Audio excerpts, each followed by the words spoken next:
Hello, ladies and gentlemen, welcome to Coin Lady channel.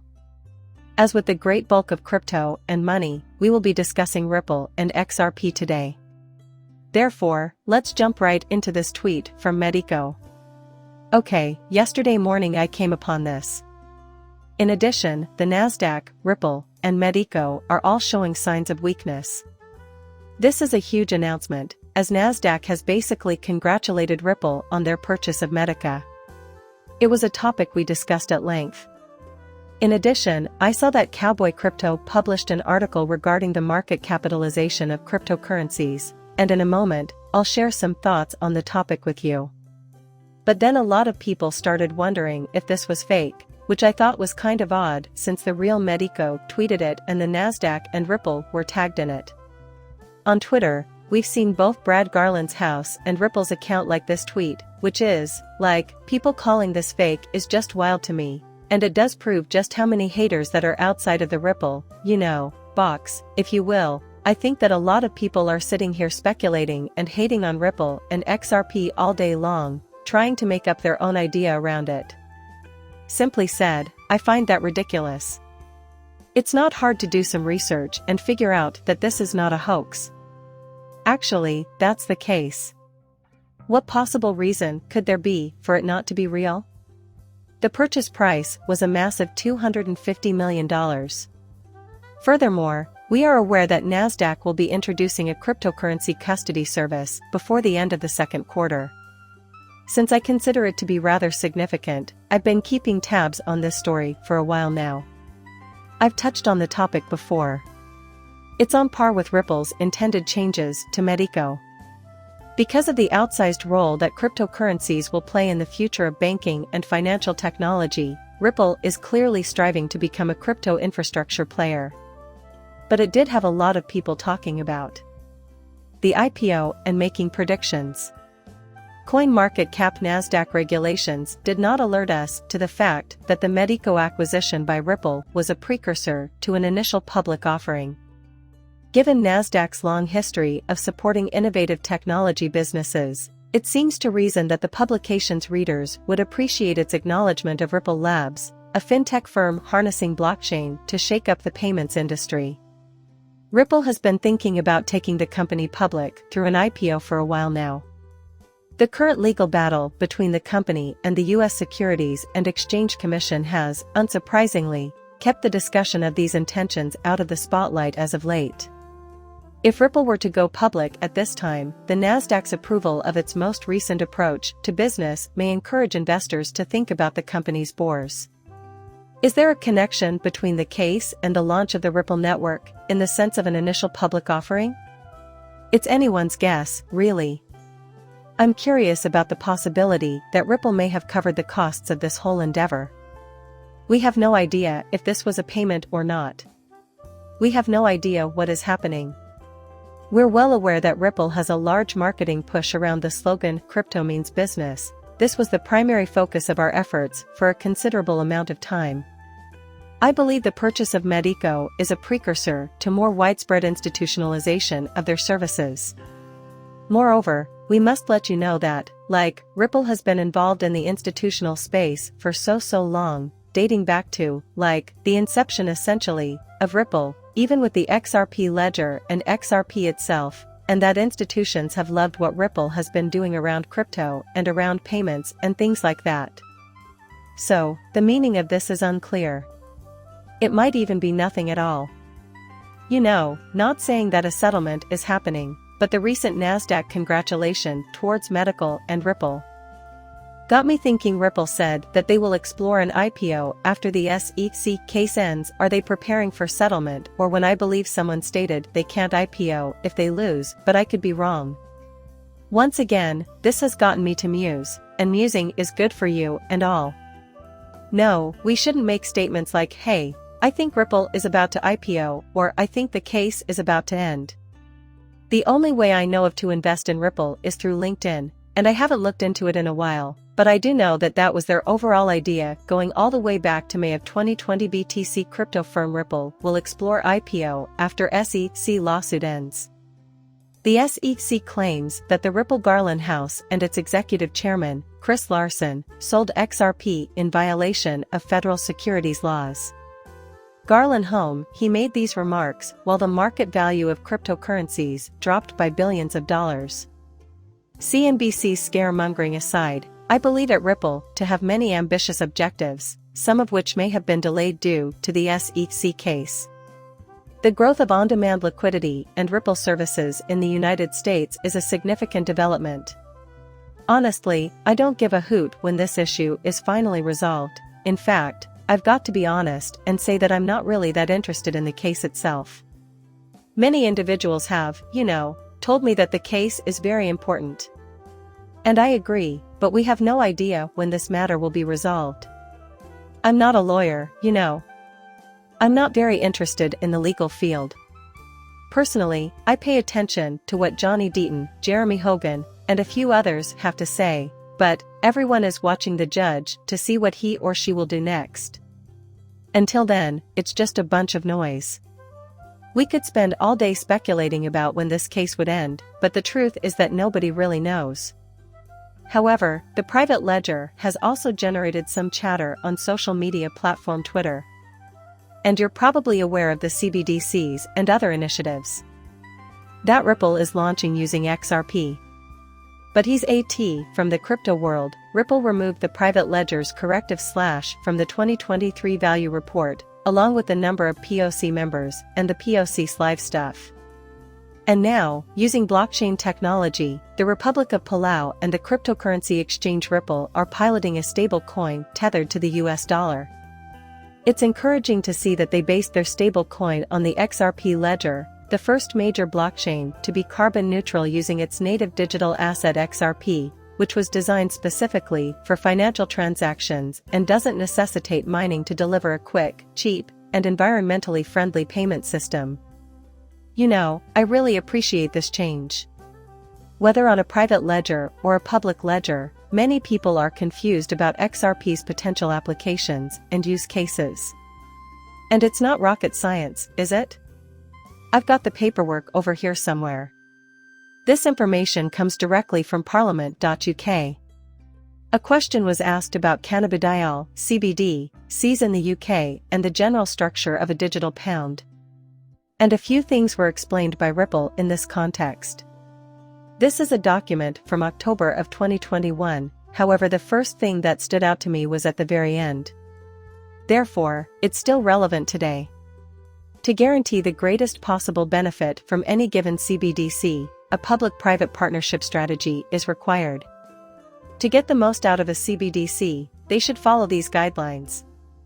They believe that private sector solutions, such as the use of neutral bridge assets like XRP supported by software solutions like the CDC, private ledger, could play an important role in supporting healthy liquidity markets that allow for the instantaneous, seamless, and inexpensive transfer of value between different digital currencies.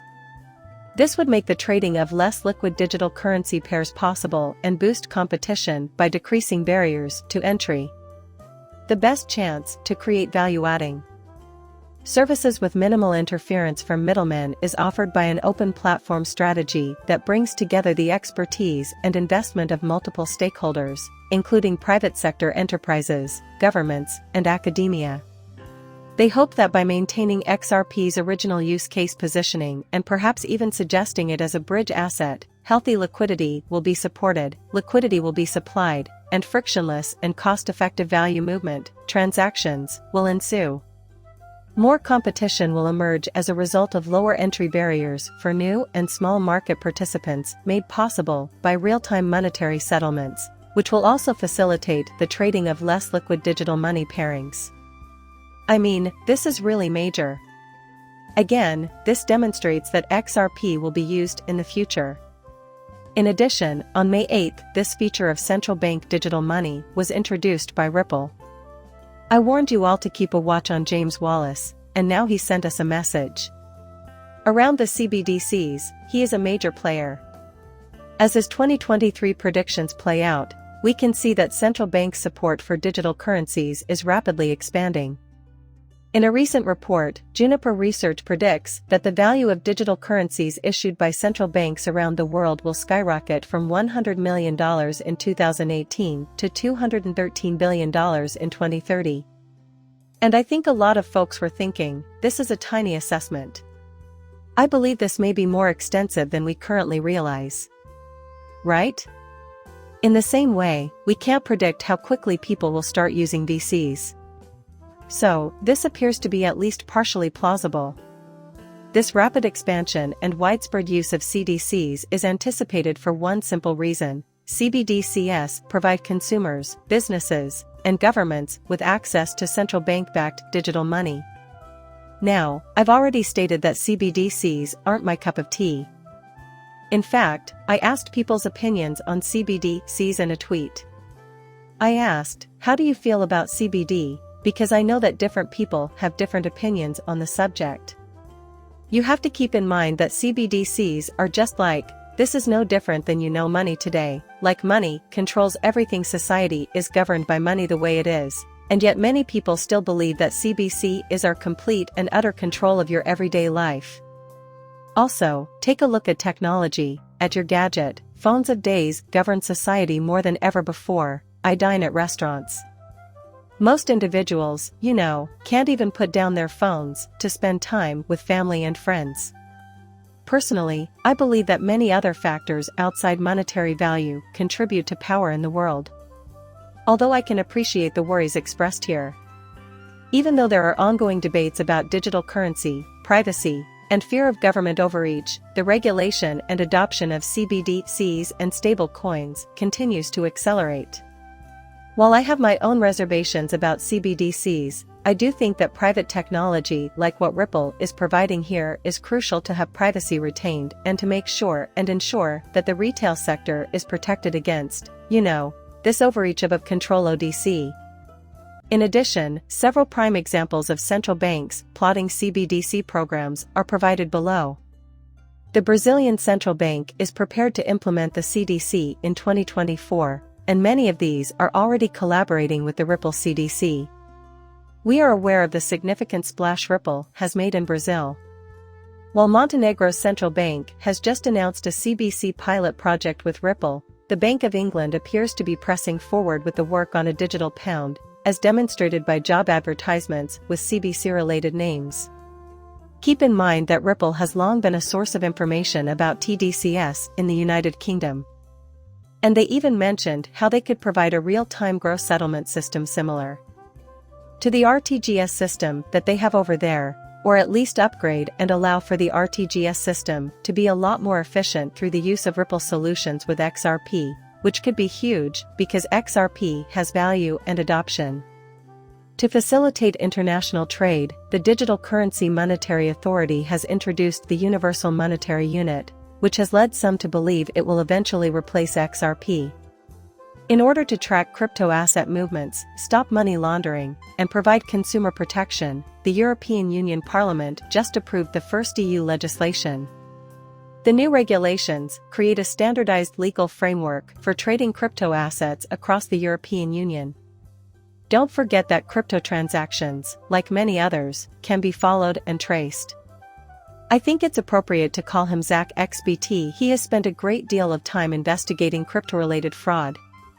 I applaud his efforts, as he has been putting in a lot of hard work on that front. And it simply goes to demonstrate how simple it is to follow the trail back. It's astonishing that so many of these people can be identified and linked to the actual con artists behind them. Those who believe digital currency will become the norm. Because CBDCs may be administered, monitored, controlled, and redeemed as needed by central banks, these facts show that the time for the arrival of digital currencies backed by central banks is now. There should be trial projects and testing before fully implementing these digital assets. Ripple is currently conducting CBDC and stablecoin pilots with the Republican Palau Central Bank, the Central Bank of Montenegro, and the Royal Monetary Authority of Bhutan. These institutions recognize the high security standards of central banks and are interested in implementing Ripple's CBDC solutions. What's even crazier is that the CBDC solutions are available online through its website. I realize that I probably sound like a broken record because I've repeated myself so often. Now let's circle back to the British Parliament. This PDF file actually goes back quite a ways. And they give this example of XRP's potential utility. About halfway through this video, the same thing is said. That is, they are counting on XRP to play a significant role in their CBDC infrastructure in the future, much more than they did before. And I do think that Ripple is being, a huge player around CBDCs and will continue to become a major role around CBDCs as they continue to acquire dominance in the institutional sector. And as they do, they will keep collaborating with international banks. Don't forget that ECB employee Christine Lagarde paid a visit to Brad Garland's house. There have also been numerous gatherings amongst themselves. Due to their long-standing partnership, the IMF frequently references Ripple in their CBDC reports and studies. The World Bank also makes note of Ripple and Stellar's efforts, in addition to XRP and XLM. For my part, I have absolutely no doubt about Ripple, and the same goes for XRP's future. All of these new developments have helped to further cement where we are at this point in time, which is why so many people are putting their faith in XRP. Don't get me wrong, I recognize the importance of this case and the widespread attention it has received, but I simply cannot devote my full attention to it while so much else is going on in the world and Ripple continues to grow into a dominant force. By that point, Ripple was already an international phenomenon. In my opinion, cases like this one have always been unnecessary drama that has diverted attention away from what Ripple is genuinely accomplishing with XRP in the retail sector. I think the Fed is a big step for the US to usher in a dignified transition to blockchain technology, and Ripple is already working with a lot of the US-based infrastructure giants like the Federal. I even talked a little bit about how I think that this case was utilized to pump the brakes a little bit so that the institutions and the banks and all of them can catch up to this technology. And please like and subscribe my channel as always. See you later, bye.